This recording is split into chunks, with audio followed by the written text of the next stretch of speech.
میں اسد الدین اویسی صاحب کو جہاں تک جانتا ہوں 100% ان سے ڈس ایگری کرتا ہوں، ان کی پولیٹکس سے، پولیٹیکل اپروچ سے بھی ڈس ایگری کرتا ہوں، کیونکہ ان کی پولیٹیکل اپروچ اس پولیٹیکل اپروچ کو سپورٹ کرتی ہے جو بانٹنے والی ہے،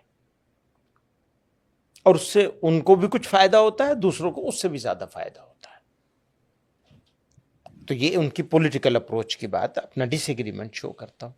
لیکن سر انہی کے پیچھے اتنی مسلمانوں کی بھیڑ بھی تو کھڑی ہوتی ہے، وہ خوش ہوتی ہے، وہ تالی مارتی ہے جب وہ کہتے ہیں 15 منٹ پولیس ہٹا لو۔ ایسا ہے، اسی طرح کی بہت ساری بات، بہت سارے لوگ ادھر بھی بولتے ہیں، وہاں بھی جمع ہو جاتی ہے بھیڑ۔ یہ تو پاگل لوگوں کا تو مجمع ہے، پبلک میں پاگل لوگ تو ہو ہی جاتے ہیں جمع۔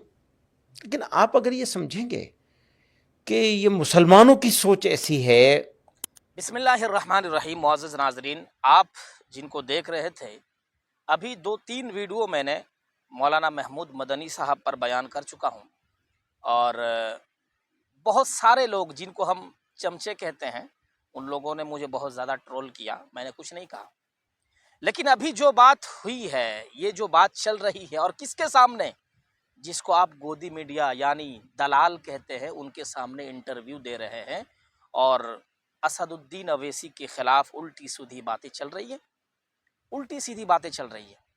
اور وہ جن کے خلاف بیان بازی ہو رہی ہے اس انٹرویو پر، وہ بیچارہ نبی کے لیے جان دینے کے لیے ممبئی پر اتر چکا ہے۔ ان کی پارٹی، ان کی سارے لوگ، یہ سارے کے سارے روڈ پر دھرنا دے رہے ہیں اس بارش کی موسم میں، اور صرف اس لیے کہ رسول اللہ صلی اللہ علیہ وسلم کے خلاف جنہوں نے بکواس بازی کی ہے ان کو سزا ملنی چاہیے اس بات پر۔ اب کیا سپورٹ ایسے لوگوں کو کریں، یا ویسے لوگوں کو کریں جو رسول اللہ کے لیے جان دینے کے لیے تیار ہیں؟ بھائی عجیب، مطلب ایک کامن والی بات ہے کہ ہم لیڈر مانتے ہیں، ان کو مانیں گے جو مسلمانوں کے سپورٹ میں کھڑے ہیں۔ یہ سستی عزت کمانے والوں کو ہم اپنے لیڈر نہیں مانتے، جو سستی عزت کما چکے ہیں اپنے باپ داداؤں کی وراثت سے ملی ہوئی عزت، اور مسلمانوں کو تباہ کرنے کے سلسلے میں لگے ہوئے ہیں۔ ابھی انڈیا ٹی وی کے ذریعے سے جہاں عدالت میں جو بات ہوتی ہے اور سوال و جواب کیے جاتے ہیں، وہاں پر پتہ چلا کہ ان کی جو کمپنیاں چلتی ہے ان پر بہت زیادہ چارج کرتے ہیں، پیسہ لیتے ہیں حلال کے نام پر۔ میں جانتا ہوں کہ کن کن کمپنیوں میں حلال کے نام پر حرام کھلایا جاتا ہے، میں جانتا ہوں، ہمارے بچے کام کرتے ہیں اس جگہوں پر۔ کیا بات کر رہے ہو یار، کچھ تو خیال کرو۔ کہاں پہ یہ کہہ رہے ہو گودی میڈیا کے سامنے، جو مسلمانوں کا سب سے بڑا دشمن ہے، ان کے سامنے الٹی سیدھی بکواسیں کر رہے ہو؟ تو یہ خیال ٹھیک نہیں ہے، یہ چیزیں ذہن سے نکال دینا چاہیے۔ مسلمان اگر آپ کی عزت کرتے ہیں تو صرف اس لیے کہ آپ کا خاندان جو ہے اس دیش کے لیے اپنا خون بہائے ہیں، اس دیش کے لیے جان دیے ہیں، اس لیے عزت کرتے ہیں۔ اس لیے عزت نہیں کرتے ہیں کہ آپ بہت بڑا کمال کرتے ہیں، نہیں، یہ ہرگز نہیں ہے، آپ کا کوئی کمال نہیں ہے۔ ایک چیز آپ دکھا سکتے ہیں کہ آپ نے کوئی کمال کیا مسلمانوں کے لیے، ایک بھی دکھا نہیں سکتے۔ تو میں اس سے زیادہ نہیں بولوں گا، کیونکہ مجھے پتا ہے کہ اس ویڈیو کو دیکھنے کے بعد بہت سارے لوگ مجھے گالیاں دیں گے، اور مجھے کوئی فرق نہیں پڑتا۔ اس سے پہلے میں آپ کو بتا چکا ہوں، مجھے کوئی گھنٹہ فرق نہیں پڑتا، کوئی گھنٹہ فرق نہیں پڑے گا۔ مجھے گالی دو، چاہے جو کرو، گالیاں لوگ دیتے ہیں۔